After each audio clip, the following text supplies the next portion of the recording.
dear students, how will all hope you all are very good. Today, students, we are going to start our sixth chapter of class 8, which is about friction.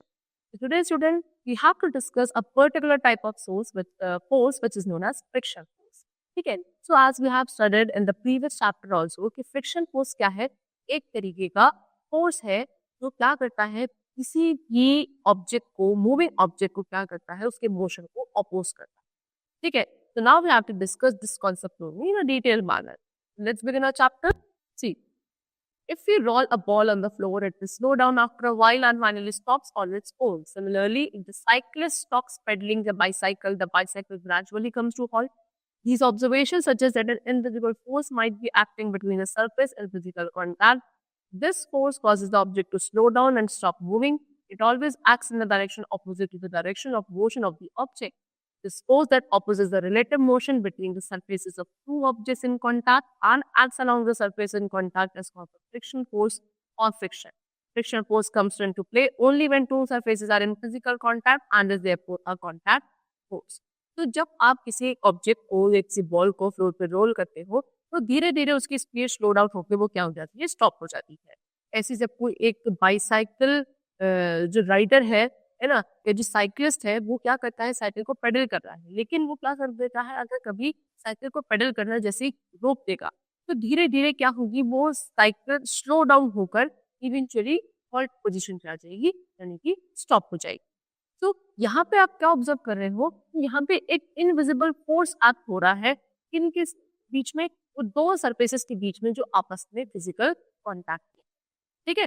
देखो, और ये force क्या कर रहा है, ये force उस object की जो स्पीड है उसको स्लो डाउन कर रहा है और धीरे धीरे से स्टॉप कर रहा है.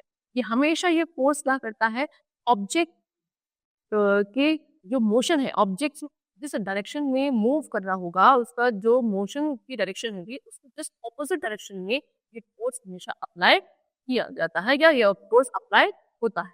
तो ये फोर्स जो किसी भी दो ऑब्जेक्ट के सरफेसेस के रिलेटिव मोशन को अपोज करता है ना, वो दो ऑब्जेक्ट जो आपस में कांटेक्ट में है उनके रिलेटिव मोशन को अपोज करता है, ऐसे फोर्स को क्या बोला जाता है, फ्रिक्शनल फोर्स या फ्रिक्शन कहा जाता है.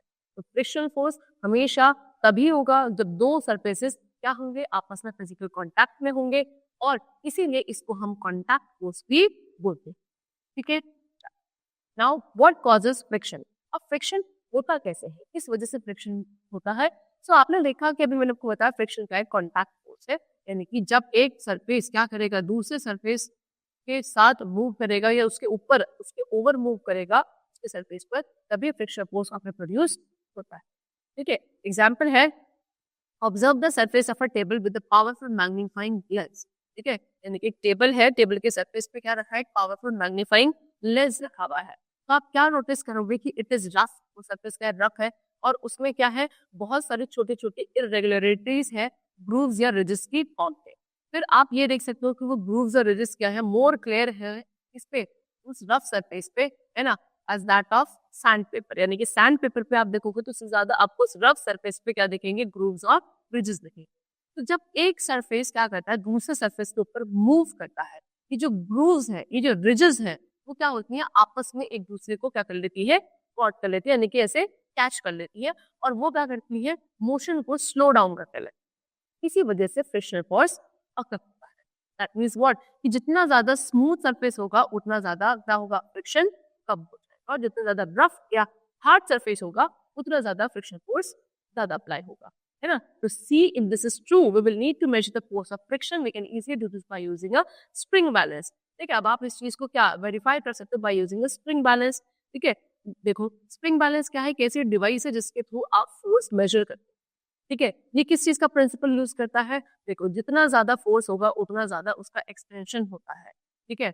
एक्सटेंशन क्या, उसमें कॉइल्ड स्प्रिंग होती है ना, तो वो कॉइल्ड स्प्रिंग फोर्स प्रोड्यूस करती है, वो उतनी ज्यादा एक्सटेंड हो जाएगी जितना ज्यादा क्या होगा, आपका फोर्स होगा. तो इसमें क्या होता है, इसमें एक कॉइल्ड स्प्रिंग होती है, इसमें पॉइंटर होता है अटैच्ड, है ना. जैसे जैसे स्प्रिंग स्ट्रेच होगी ये पॉइंटर क्या होगा, एक ग्रेजुएटेड स्केल में इस तरीके से मूव करता जाएगा, और जो स्केल पे रीडिंग आएगी उससे आप क्या आइडेंटिफाई कर सकते हो कि लगने वाले फोर्स का मैग्नीट्यूड कितना. ठीक है. सो अब आप समझ सकते हो कि why a ball rolled on a smooth surface will travel a longer distance before coming to rest than when roll over a rough surface. यानी कि एक बॉल को जब आप एक रफ सरफेस पे मूव करोगे तो वो उतना क्या ज्यादा डिस्टेंस कवर नहीं करेगी और बहुत जल्दी क्या हो जाएगी, स्लो डाउन होकर स्टॉप हो जाएगी। लेकिन अगर आप किसी बॉल को किसी स्मूथ सरफेस पे मूव करते हो तो वहां पे लगने वाला फ्रिक्शन फोर्स कम होता है, यानी कि वो एक लॉन्ग डिस्टेंस कवर करती है ball before coming to rest position. ठीक है, चलो now next is the friction is more when you press down because the interlocking of irregularities that is between the surface of the brick and the floor increases when you press the two surfaces harder together. अब friction तब भी ज्यादा होता है जब आप क्या करते हो, किसी भी ऑब्जेक्ट को प्रेस करते हो नीचे की तरफ, क्योंकि उनके बीच में जो इरेगुलरिटीज थी वो क्या होती है, इंटरलॉक हो जाती है ना। जैसे कि ब्रिक और फ्लोर है ना, आपने देखा है आप फ्लोर पे जब ब्रिक्स बिछाते हो तो उनके बीच में जो स्पेस है वो इंटरलॉक हो जाता है, जिसकी वजह से क्या उनकी जो बीच की इरेगुलरिटीज है वो इंटरलॉक हो जाती है और वहाँ पे फ्रिक्शन फोर्स ज्यादा हो जाता है। जैसे आप उन दो सरफेसेस को जितना ज्यादा हार्डर एंड हार्डर प्रेस करो। फिर अब क्या क्या फैक्टर्स हैं जो फ्रिक्शन फोर्स को इफेक्ट करते हैं? ठीक है, number 1 nature of the surface, number 2 mass of the body. एक तो सरफेस का जो नेचर कैसा है और बॉडी का मास कितना है। ठीक है, कैसे? सबसे पहले नेचर ऑफ द सरफेस। अभी हमने देखा कि friction between the surface in contact is less for the smooth surface and more for the rough surface. More the roughness of a surface, larger is the number of irregularities on a surface and hence greater will be the friction। यानी कि वो दो surfaces जो आपस में एक दूसरे के कांटेक्ट में है, ठीक है, उनके बीच लगने वाला जो फ्रिक्शन है वो डिपेंडेंट होता है कि वो दो सरफेसेस में कितनी इरेगुलरिटीज प्रेजेंट है ना, उनका सरफेस कितना हार्ड या कितना आपका स्मूथ है। जितना ज्यादा रफ या हार्ड सरफेस होगा दैट मींस उसमें उतनी ज्यादा इरेगुलरिटीज है और उसमें लगने वाला फ्रिक्शन फोर्स कितना ही ज्यादा होगा। ठीक है, next is mass of the body. अब सेकंड फैक्टर जिसके ऊपर आपका फ्रिक्शन फोर्स डिपेंडेंट है कि बॉडी का मास कितना है। ठीक, जितनी भी ज्यादा हेवी ऑब्जेक्ट होगा will press harder into the irregularities, यानी कि जितना हेवी ऑब्जेक्ट वो उतना ज्यादा उन इरेगुलरिटीज के बीच में क्या होगा, प्रेस होगा, यानी कि उतना ज्यादा क्या होगा, रेजिस्टेंस होगा मोशन के लिए और ज्यादा फ्रिक्शन फोर्स प्रोड्यूस होगा। इसीलिए this is the reason why we find it difficult to move heavier objects. इसलिए हम हेवी ऑब्जेक्ट्स को जब मूव करते हैं हमें ज्यादा फोर्स अप्लाई करना पड़ता है, क्योंकि फ्रिक्शन फोर्स नीचे ज्यादा लग रहा होता है। ठीक है, हमें उस फ्रिक्शन फोर्स को ओवरकम करने के लिए अपना मस्कुलर फोर्स वहां पे ज्यादा अप्लाई करना पड़ता है। ठीक है, तो it is important to note that the force of friction does not depend on the surface area of two objects which are in contact with each other। अब यहाँ पे ये चीज नोट करनी है कि यहाँ पे जो फोर्स ऑफ फ्रिक्शन है वो उन दो सरफेस एरिया जो आपस में दूसरे के कॉन्टैक्ट में है उनके नेचर पे डिपेंडेंट नहीं है। यहाँ पे ऑब्जेक्ट का जो मास है ना, वो ज्यादा पे क्या है, चीजों को वेरी करेगा। Now types of friction. अब फ्रिक्शन के भी टाइप्स है। सो कितने टाइप्स है, उनको 3 टाइप्स होते हैं। नंबर 1 3 नहीं 4 है, वैसे हमें 3 यहाँ पर डिस्कस करने हैं। Number 1 is static friction, second is sliding friction, third is rolling friction and fourth is fluid friction. सबसे पहले स्टैटिक फ्रिक्शन, तो वो फ्रिक्शन जो दो सरफेसेस है ना जो आपस में कांटेक्ट में है and when there is no relative motion between them, यानी कि दो ऑब्जेक्ट है आपस में उनके सरफेसेस कांटेक्ट में है लेकिन मोशन नहीं है उनके बीच में, तब वहां पे लगने वाला जो फोर्स है उसको आप स्टैटिक फ्रिक्शन कहते हैं, है ना। यानी कि जब वो रेस्ट पोजीशन पे होते हैं उसको आप स्टैटिक फ्रिक्शन बोलते हैं। ठीक है, चलो स्टैटिक फ्रिक्शन क्या करता है, ये किसी एक ऑब्जेक्ट को प्रिवेंट करता है from moving against a surface, यानी किसी दूसरे सरफेस को मूव ना करे उससे प्रिवेंट करता है static friction. Example, we can consider moving a cupboard which is in contact with the floor, when force F is applied to slide the cupboard against a force, a friction force will resist the motion। Example given है कि cupboard है, cupboard को क्या है आपने कहीं रखा हुआ है फ्लोर पे, है नहीं, यानी कि आदमी इसको कबर्ड का सरफेस और वो फ्लोर का सरफेस एक दूसरे के कांटेक्ट में है, तो क्या वहां पे कबर्ड अपने आप मूव करती है? नहीं करती है, क्योंकि वो रेस्ट पोजीशन पे है और दोनों के नीचे लगने वाला जो फोर्स है वो स्टैटिक फोर्स है। यानी कि अगर फोर्स F नाम का फोर्स अप्लाई किया जाता है उस कबर्ड को स्लाइड करने के लिए against the floor, friction force क्या करेगा, उस मोशन को रेसिस्ट करेगा, अपोज करेगा। लेकिन अगर जो S है इस पे लगने वाला जो फोर्स है वो कम है Fr से, है ना, दैट इज फ्रिक्शन फोर्स। ठीक है, तो कबर्ड मूव नहीं हो सकती है, वो क्या रहेगी, फ्लोर पे स्टैटिक रहेगी, है ना। सो इस केस में फ्रिक्शन क्या होता है, स्टैटिक फ्रिक्शन माना जाता है, यानी कि ऑब्जेक्ट आपका मूव नहीं करता। Limiting friction, when the external forces increase step by step slowly, the static friction force also increases and the stage comes when the body moves। जब आप उस कबर्ड पे लगने वाला जो फोर्स है, एक्सटर्नल फोर्स है, आप उसको इंक्रीज कर रहे हो स्टेप बाय स्टेप, धीरे धीरे, तो जो स्टैटिक फ्रिक्शनल फोर्स है वो क्या होने लगता है, वो आपका इंक्रीज होने लगता है ना। और फिर एक स्टेज आती है जब बॉडी आपकी मूव करने लगती है, तो वो फोर्स ऑफ फ्रिक्शन जो एक्ट करता है जब बॉडी आपके क्या स्टेट ऑफ स्लाइडिंग पे, स्लाइडिंग स्टेट पे होती है, उसको हम लिमिटिंग फ्रिक्शनल फोर्स बोलते हैं। ठीक है, नेक्स्ट है आपका स्लाइडिंग फ्रिक्शन। स्लाइडिंग फ्रिक्शन क्या है? The force of friction that opposes the relative motion when one body is actually moving over the surface of another is called sliding friction. यानी कि वो फोर्स ऑफ फ्रिक्शन जब दो body आपस में एक दूसरे के कांटेक्ट में भी है और एक बॉडी दूसरे बॉडी के सरफेस पे मूव कर रही है, उनके बीच को लगने वाला जो फ्रिक्शन फोर्स है ना, उसे क्या बोलेंगे हम? स्लाइडिंग फ्रिक्शन फोर्स है। ठीक है, so it is found that the force of sliding friction is independent of the area of contact. ये चीज ऑब्जर्व करी जाती है कि स्लाइडिंग फ्रिक्शन का जो फोर्स है वो उस जो ऑब्जेक्ट्स के सरफेसेस कांटेक्ट में उनके सरफेस एरिया के ऊपर डिपेंडेंट नहीं होता है ना, ना ही ये उस ऑब्जेक्ट की वेलोसिटी के ऊपर डिपेंडेंट होता है। एग्जांपल, जब आप क्या करते हो, किसी एक हेवी बॉक्स को स्लाइड करने की कोशिश करते हो एक फ्लोर पर, तो इनिशियली यानी कि स्टार्टिंग में बहुत डिफिकल्ट होता है उस बॉक्स को क्या करना, इवन आगे मूव करना। ठीक है, बट जैसे कि वो स्लाइड हो रहा है यानी कि मूव हो रहा है, एक बार स्टार्ट हो जाएगा तो फिर उसको क्या इजी हो जाता है आगे की तरफ पुश करना, तो दैट मोशन आपका कंटिन्यू रहे। दैट मीन्स एक छोटा सा फोर्स आपको रिक्वायर्ड होता है दैट यूनिफॉर्म मोशन जो है उस बॉक्स का वो मेंटेन रहे। इसलिए स्लाइडिंग फ्रिक्शन जो होता है वो स्टैटिक फ्रिक्शन से क्या होता है, कम होता है। Next is rolling friction. When a body rolls over the surface of another, the force of friction between the two surfaces is known as rolling friction.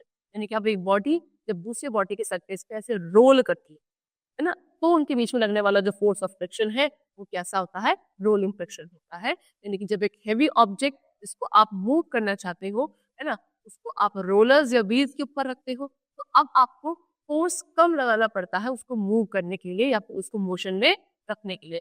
यानी कि रोलिंग क्या करता है, फ्रिक्शन फोर्स को रिड्यूस कर देता है और किसी भी हैवी ऑब्जेक्ट को मूव करना क्या from one place to another easy हो जाता है बाय रोलिंग। ठीक है, तो एक्सपेरिमेंटली इसे हमने प्रूव भी किया हुआ है कि स्टैटिक फ्रिक्शन सबसे कम होता है, ठीक है, सबसे ज्यादा होता है, फिर होता है स्लाइडिंग फ्रिक्शन और सबसे कम होता है आपका रोलिंग फ्रिक्शन। ठीक है, चल now next is fluid friction. Fluid friction क्या है? See as we all know air is very light, air क्या आपकी बहुत हल्की होती है ना, लेकिन फिर भी वो क्या एक फ्रिक्शनल फोर्स ऑब्जेक्ट्स पर लगाती है जो उस एयर के थ्रू मूव करते हैं। काफी लाइट है लेकिन फिर भी वो एक फोर्स एक्सर्ट करते हैं। वाटर है, बाकी जितने भी लिक्विड्स हैं वो भी क्या करते हैं, फोर्स ऑफ फ्रिक्शन एक्सर्ट करते हैं जब कोई भी ऑब्जेक्ट इन के थ्रू मूव करता है। तो कॉमन नेम जो दिया है हमने गैसेस और लिक्विड्स को, वो क्या गिवन है, फ्लूइड गिवन है, क्योंकि ये दोनों ही क्या लाइट होने के बावजूद भी फोर्स ऑफ फ्रिक्शन एक्सर्ट करती है on the objects which are moving through them. ठीक, फ्लूइड्स में क्या आते हैं, दैट मींस लिक्विड्स और गैसेस आती हैं जो फोर्स ऑफ फ्रिक्शन एक्सर्ट करते हैं सभी ऑब्जेक्ट्स पे which are moving through them. Frictional force जो क्या करता है, किसी भी एक ऐसे ऑब्जेक्ट के मूवमेंट को रेजिस्ट करता है जो फ्लूइड के थ्रू मूव कर रही है। कोई भी ऑब्जेक्ट जो फ्लूइड के थ्रू मूव कर रहा है और उसके मोशन को रेजिस्ट कर रहा है, अपोज कर रहा है जो friction force, that is known as drag. क्या कहते हैं उसको, ड्रैग कहते हैं।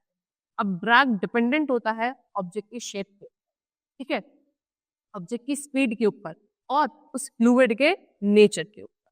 ठीक है, चलना फ्लूइड फ्रिक्शन जो है अनडिजायरेबल होता है क्योंकि ये ऑब्जेक्ट के मोशंस को स्लो डाउन करता है, यानी कि ये एक अच्छा फोर्स नहीं है। Hence, it is obvious that when objects move through fluids, they have to overcome the drag acting on them. In doing so, they lose energy. For example, both submarines and aircrafts require more energy to drive them.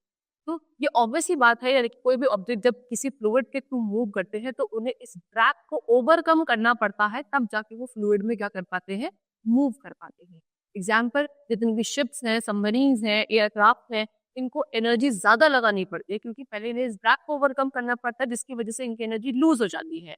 तो इन्हें ज्यादा energy लगानी पड़ती है तब जाके ये उसके थ्रू क्या किसी भी फ्लूइड के थ्रू ड्राइव कर पाते हैं। ठीक है, अब ड्रैग को रिड्यूस किया जा सकता है कुछ स्पेशल शेप्स प्रोवाइड करके उन व्हीकल्स को जो इनके थ्रू मूव करते हैं, है ना, और वो स्पेशल जो शेप है उसे बोलते हैं स्ट्रीम लाइंड शेप। ठीक है, स्ट्रीम लाइन जो बॉडी होगी वो क्या करती है, ड्रैग को रिड्यूस कर देती है, सो दैट जो ऑब्जेक्ट है जो किसी भी फ्लूइड के थ्रू मूव कर रहा है वो इजिली मूव कर पाता है। जैसे कि बर्ड्स आपने देखा, बर्ड में फ्लाई करती हैं, एयर में फ्लाई करती है, तो एयर भी तो एक्सर्ट कर रहा है ड्रैग को, उसको ओवरकम करना पड़ता है। इसलिए आप देखना कि बर्ड्स की शेप भी कैसी होती है, स्ट्रीमलाइन शेप होती है, बोट शेप होती है, या एस शेप भी आप इसे बोल सकते हो। वो birds, cars, aeroplane, rocket, submarine, boats, इन सभी की स्पेशल स्ट्रीमलाइन बॉडीज होती हैं सो दैट ये एयर रेजिस्टेंस को रिड्यूस कर सके।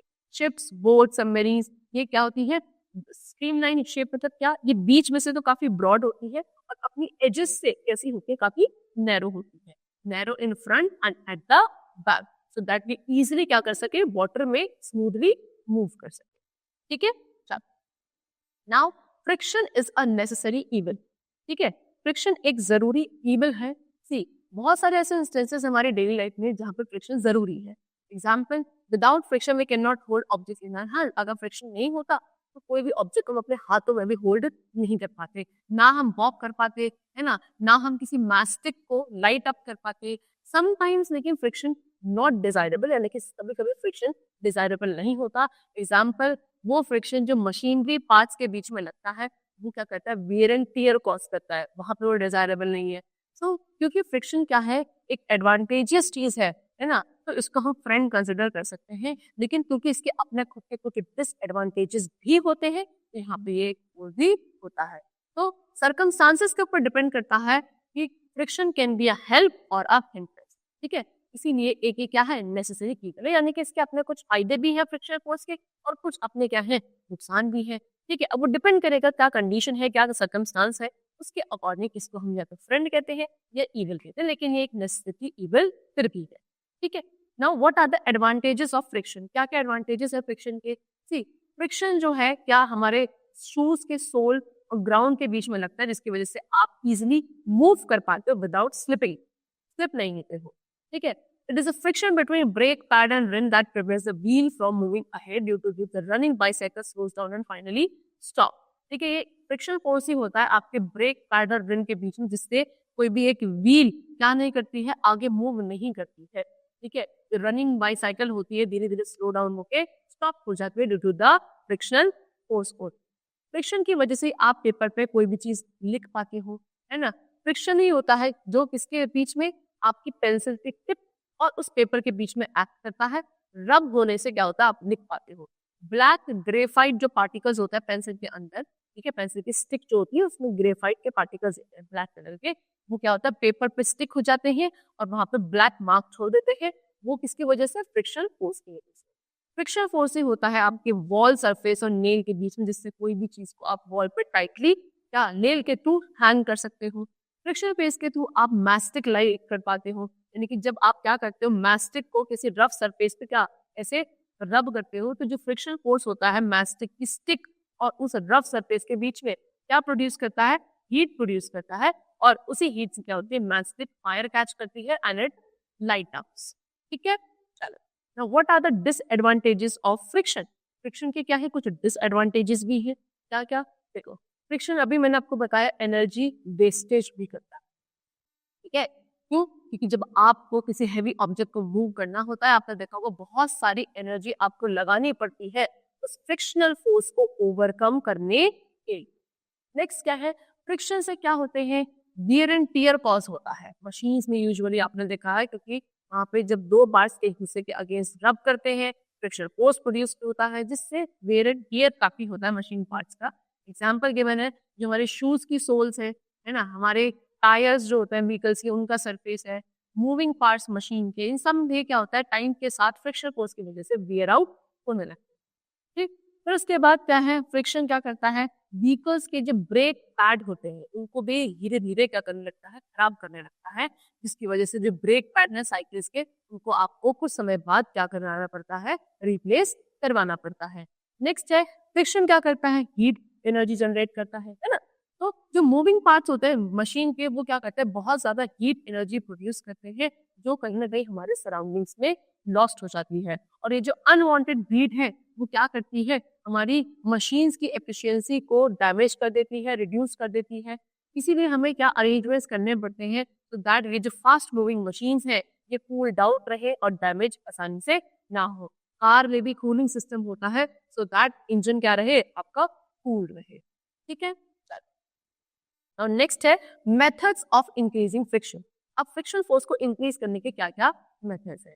ठीक है, तो अभी हमें पता है कि फ्रिक्शन फोर्स डिजायरेबल होता है काफी जगह, तो आपको कभी कभी होता है कि फ्रिक्शन को इंक्रीज करना पड़ता है दो सरफेसेस के बीच में सो दैट वहां पे क्या हो, स्लिपिंग ना हो। ठीक है, तो आप फ्रिक्शन को इजिली इंक्रीज कर सकते हो क्या करके, सरफेसेस को रफ करके। अभी आपको बता था कि भी जितना ज्यादा सरफेस रफ होगा उतना ज्यादा उनके बीच में फ्रिक्शन फोर्स होगा। तो अगर कोई ऑब्जेक्ट स्लिप ना हो किसी दूसरे ऑब्जेक्ट के सरफेस पर, तो हम क्या कर सकते हैं, उनके सरफेस को रफ बना सकते हैं जिससे कि वहां का फ्रिक्शन फोर्स इंक्रीज हो जाएगा और जो ऑब्जेक्ट है वो स्लिप नहीं होगा। ठीक है, ग्रूव्स है, ग्रूव्स बनाए जाते हैं, आपने देखा है जो हमारी शूज की सोल्स होती है उनमें ग्रूव्स बनाए जाते हैं, है ना।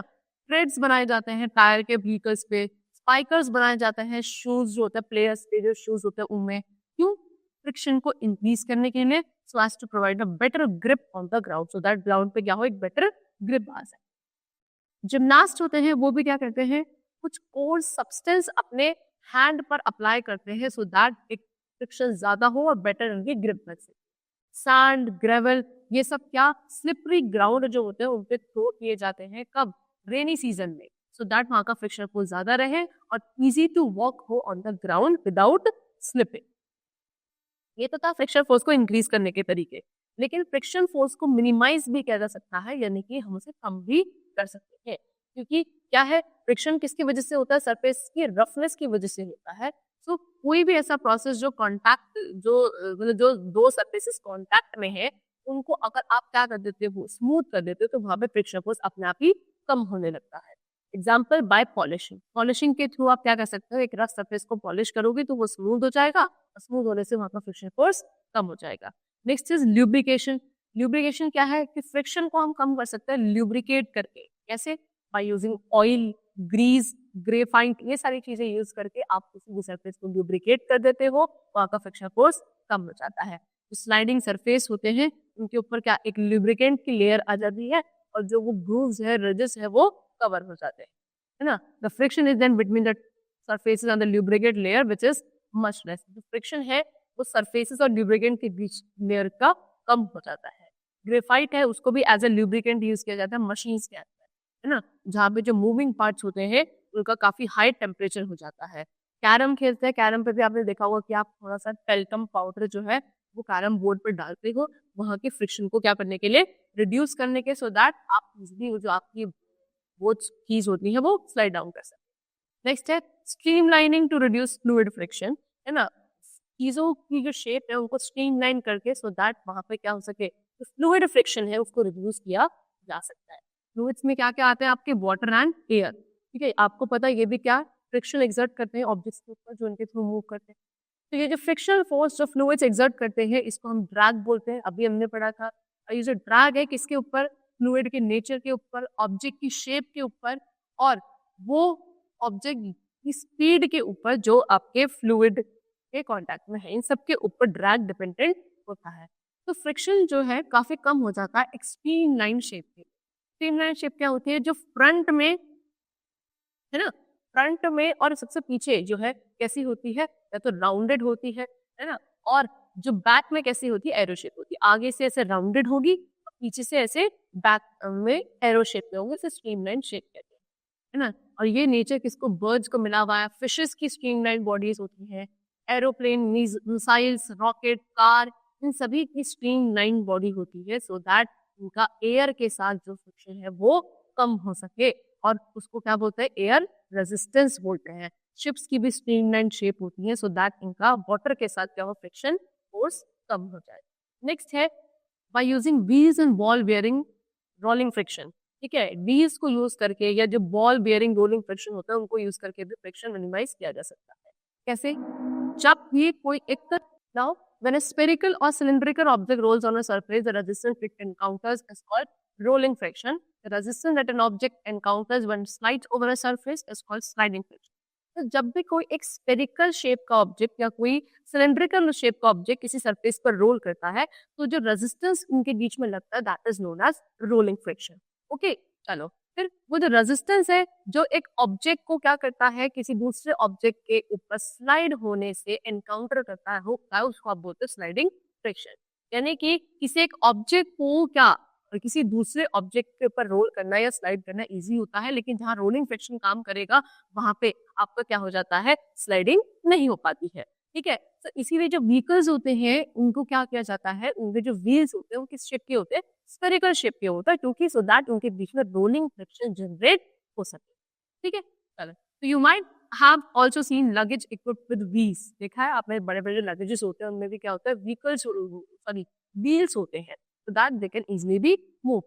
It is much easier to roll along the luggage with you than to carry or slide it. ठीक? Now, the principle that rolling friction is less than sliding friction is also made use of in ball bearing which contains steel ball or roller. Ball bearing used between the wheel and axle of a car reduce friction considerably. Most machines with moving parts use ball bearing. तो ये जो principal है rolling friction क्या होता है, आपके sliding friction से कम होता है। इसका यूज आपके किसमें जो स्टील बॉल या रोलर्स होते हैं उनकी बॉल्स में भी यूज किया जाता है। ठीक है, व्हील और एक्सल जो आपके सिंपल मशीन्स होती हैं उनके अंदर जो बॉल्स होती हैं, बॉल बेयरिंग्स होती है, वहां उनका यूज किया जाता है टू रिड्यूस द फ्रिक्शन। ठीक है, ज्यादातर जितनी भी मशीन्स हैं उनके जो मूविंग पार्ट्स होते हैं उनमें भी ये बॉल बेयरिंग्स प्रेजेंट है। ठीक है, however it is not possible to reduce friction to zero as no surface is absolutely smooth. ये बहुत इंपॉर्टेंट है कि किसी भी ऑब्जेक्ट के बीच में जो लगने वाला फ्रिक्शन है उसको सिर्फ रिड्यूस किया जा सकता है, लेकिन जीरो पे नहीं लाया जा सकता, क्योंकि कोई भी ऑब्जेक्ट एब्सोल्युटली स्मूथ नहीं होता है, थोड़ी बहुत रफनेस सभी में होती है, और वही रफनेस है जो उन दो ऑब्जेक्ट के सरफेसेस के बीच में फ्रिक्शन फोर्स को जनरेट करता है। ठीक है, so the chapter is completed over here. I hope the chapter was very clear to you. We'll meet you very soon. Till then, take care. Thank you everyone.